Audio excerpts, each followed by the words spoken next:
Okay, so now we're going to talk about moving parabolas. If I've got a parabola, and I know the equation for it, and I want to move the parabola up or down or left or right, how do I change the equation for the parabola in order to facilitate that? In order to make that happen, well, let's take a look at the simplest parabola, y equals x squared, okay? And so that looks like this, x, y. When x equals 0, y equals 0. When x equals 1, 1 squared is 1, so that works out. When it's negative 1, it's also still 1. If x is 2, 2 squared is 4. And if it's negative 2 squared is also 4. So our parabola looks sort of like this, right?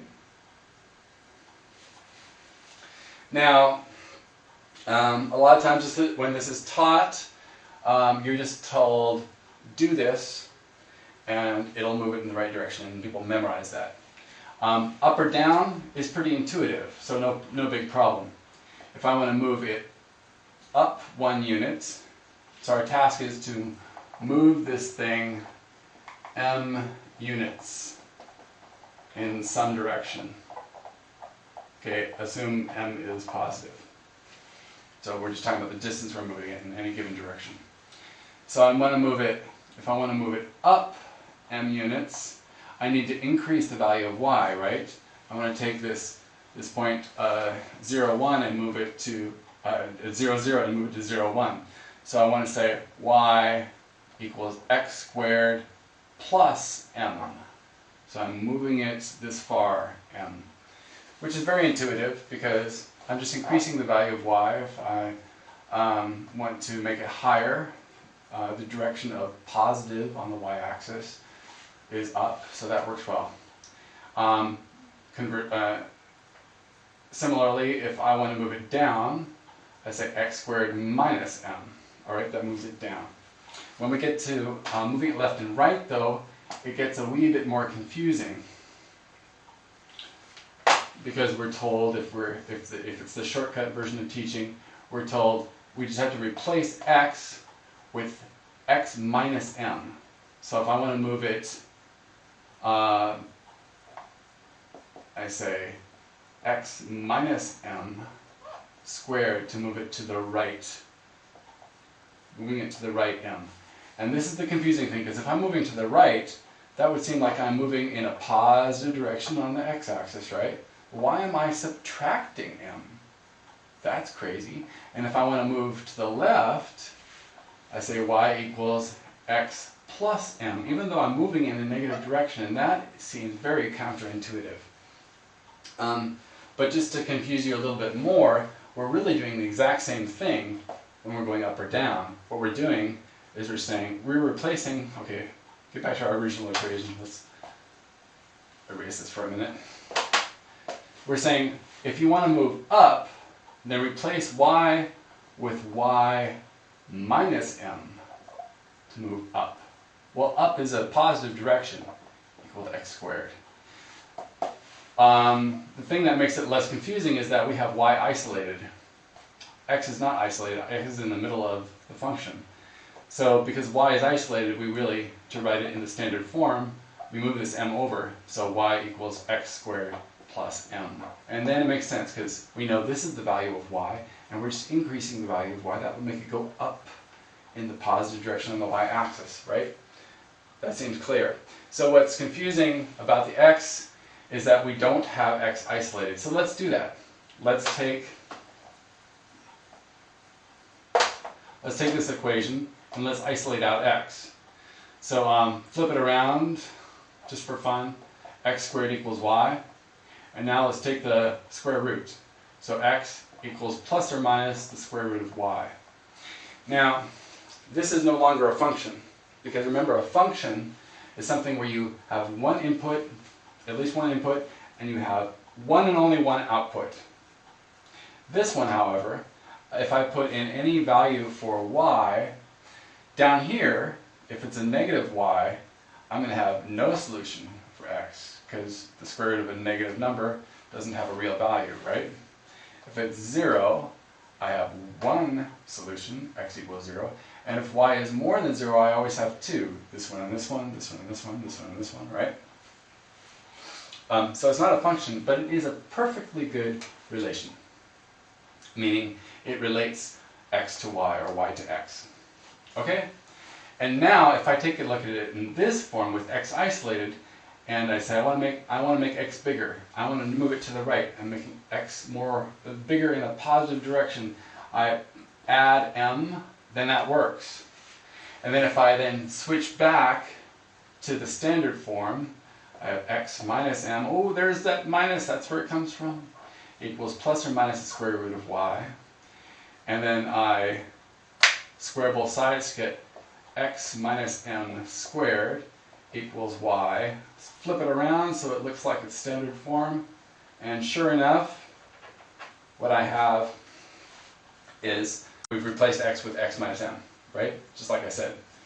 Now, this makes it a little bit clearer for this simple parabola. But just for fun, let's take a very general form of the equation for parabola so that we can see that this works for every parabola there is. Okay? Specifically, what if I have y equals ax squared plus bx plus c? This takes care of every kind of parabola there is. Okay? Remember, y equals x squared just had 1 as its a value and zeros for its b and c. Y equals x squared. But a more general form has all of this. Can have all of this. So now, what I want to do is isolate my x, right? Because then if I have, right now, it's clear that if I want to make the parabola go up, if I want to increase the value of y, I just add m to the end of this. That's to go up, right? Or if I wanted to go down, I subtract it. And it's very easy to see that because y is isolated and I know the effect. I can immediately see the effect of m on the y value. So I want to do the same thing with x. And in order to isolate it, what I need to do is complete the square. Remember that? See, I told you there were other uses. So I'm going to first divide by a. So I get y over a equals x squared plus b over ax plus c over a. And then I want to move this c over a over. So I get y over a minus c over a equals x squared plus b over ax. And now I can complete this square. And in order to do that, remember, I've got x on this side, x squared is x times x is x squared. And to get this term, I need to add half of its coefficients. So b over 2a. But when I do that, and if I square it, I'm going to get another term which is b squared over 4a squared, right? Because I have to FOIL. First, outside, inside, last. This is the last. Remember, this is a square, so there's two of these. And the last is going to be this b over 2a squared, which is b squared over 4a squared. Right? So, if I add it to this side, then I must add it to this side as well. So, let's do that. Let's move the order around a little bit. Still have my y over a plus b squared over 4a squared, right? So I've added it to both sides, everything's kosher. Got my equation equally balanced.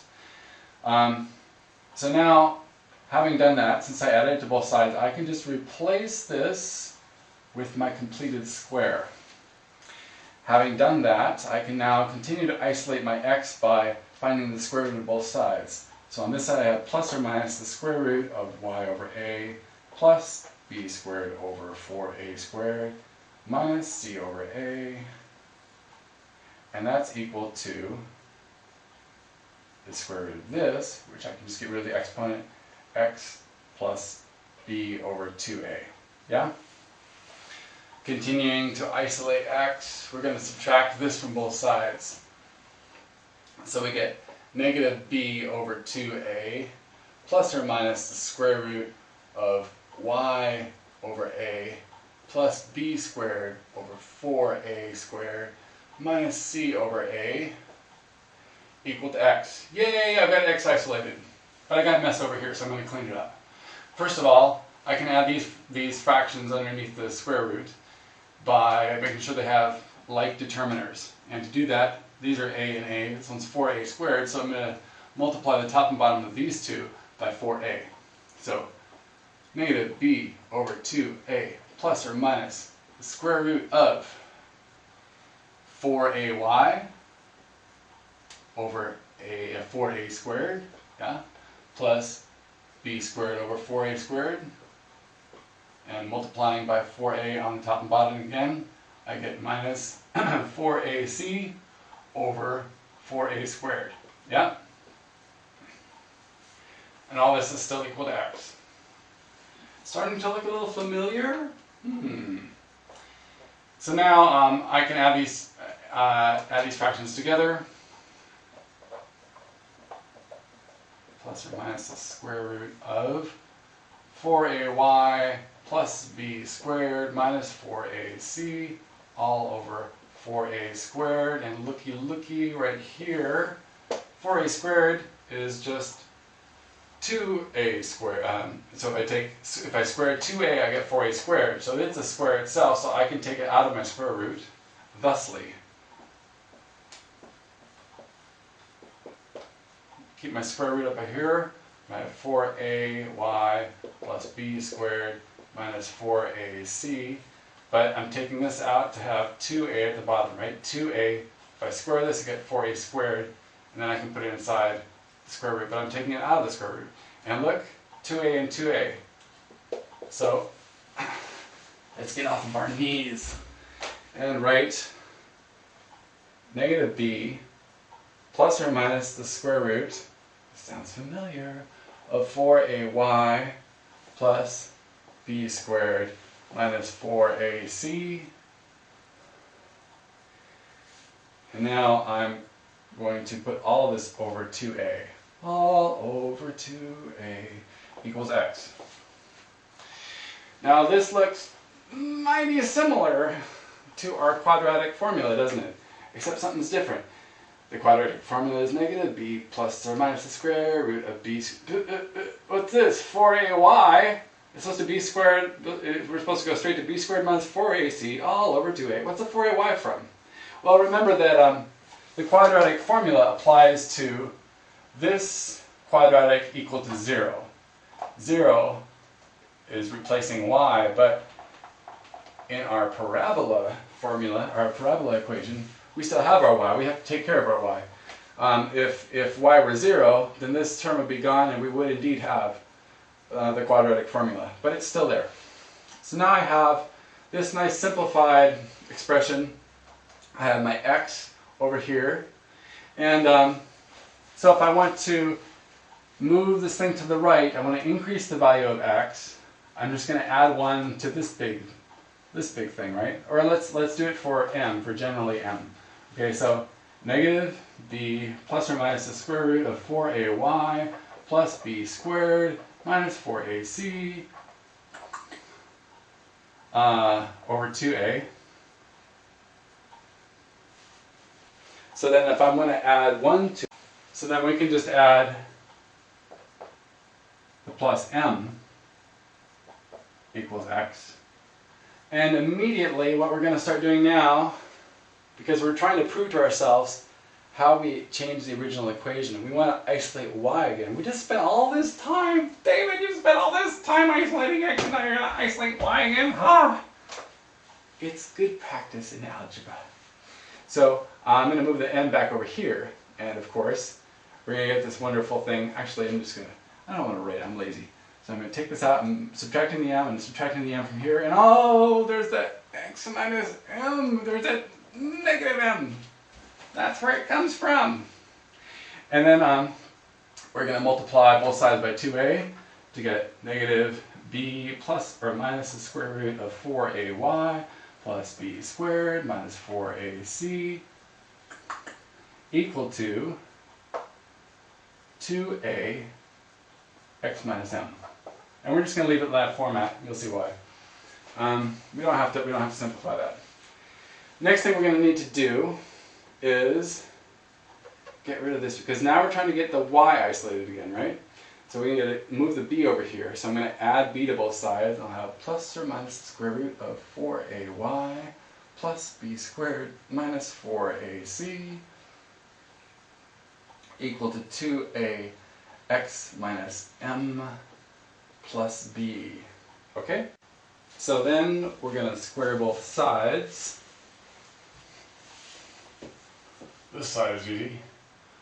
4ay plus b squared minus 4ac equals. This time we're going to just do a FOIL with these guys. Keep this together, okay? So I want to say we're squaring this. 4a squared x minus m squared. There's the first one. Then we're going to multiply these together and multiply and double them, right? So we're going to have plus 4ab x minus m. And then we're going to just square this. Plus b squared. Okay? There's our FOIL with a messy bit. Okay. So then now we can simplify. I know it looks ugly and messy, but just stick to your algebraic rules. It will be okay. All right. First thing I want to do is we're isolating our y, right? So I want to move this stuff over there and just have 4ay over here equal this mess, 4a squared x minus m squared plus 4ab x minus m plus b squared. Then I'm going to subtract this, so we're immediately going to say minus b squared. See, it's going to be easy name. And plus 4ac. Okay, let's see what we can get rid of. First of all, we can get rid of these, right? Yeah, easy, easy, easy. And then let's say we've got 1, 2, 3 terms, and they all have 4a in them. And isn't that convenient? Because there's a 4a we want to get rid of over here. So I'll cross out this 4a. This is the 4a squared, so we need to keep one of those a's, but we get rid of the 4 and rid of the squared. Get rid of this 4a, and get rid of this 4a. And what do we have left? We have y equals a x minus m squared plus b x minus m plus c. Isn't that interesting? Because look at this and look at what we started with. Ta-da! What did we do? We replaced all of our x's with x minus m. And we proved that this is working for us because before we got there, we isolated the x right here, and we added m, and we moved it over here to be minus m. We added m, but then when we subtracted m from both sides, so we got the negative m over here. That's where the negative m comes from. Yeah? So you can see that this is the way to show ourselves that yes, we need to be subtracting the units. On some homework, I'm probably going to have you do something like this, but with a slightly simpler polynomial, because I know this is really messy and ugly, and I don't want you to suffer. But and I might do something on a test like that too. Okay? All right, but we know to move it up, we just add the m to the end of this function. Move it down, we subtract it. To move it to the right, we subtract m from x and replace our x with that x minus m. To move it to the left, we add the m, so it's x plus m instead of x, as we see right here. Okay? Thank you.